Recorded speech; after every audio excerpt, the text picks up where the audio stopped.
Le message du jour vous est présenté par notre frère Marc. Salut, chers bien-aimés de notre Père Céleste. En ce lundi matin, je souhaite partager avec vous un message que j'ai reçu en 2007 du pasteur David Wilkerson, intitulé « Une foi toujours croissante ». Cela m'a été très utile au cours des difficultés auxquelles j'ai été confronté récemment. Je vous donne donc un résumé de ce qu'il m'a appris. J'espère et je prie que cela puisse également vous être bénéfique à tous. Les apôtres dirent au Seigneur, « Augmente notre foi ».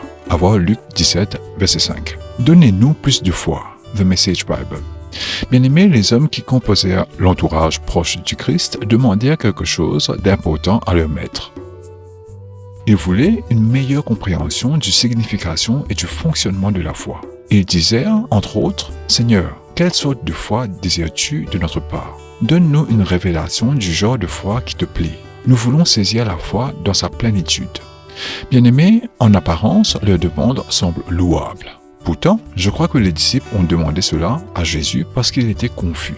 Pourquoi je dis cela? Si vous lisez le chapitre précédent, Luc chapitre 16, verset 10 à 11, Jésus les avait déroutés en disant « Celui à qui on peut confier peu de choses, on peut aussi lui confier beaucoup. Et celui qui est malhonnête avec peu est malhonnête avec beaucoup. Si on ne peut pas te confier les choses qui appartiennent à quelqu'un d'autre, qui te donnera donc des choses qui t'appartiennent ?» New Century Version. Veuillez lire l'intégralité des chapitres 16 et 17. Très cher, Jésus savait que la chair humaine de ses disciples voulait éviter ce qu'il considérait comme les moindres questions de la foi. Alors il leur dit, « Si vous êtes fidèles dans les petites choses, les questions fondamentales de la foi, vous serez fidèles aussi dans les plus grandes choses.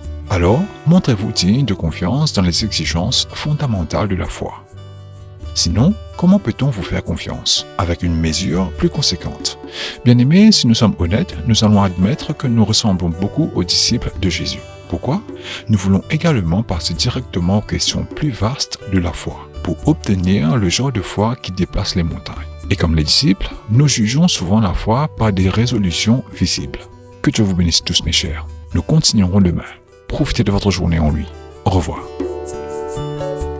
Si toi aussi tu crois que la parole de Dieu est une bénédiction, partage-la et sois une source de bénédiction pour les autres, toi aussi.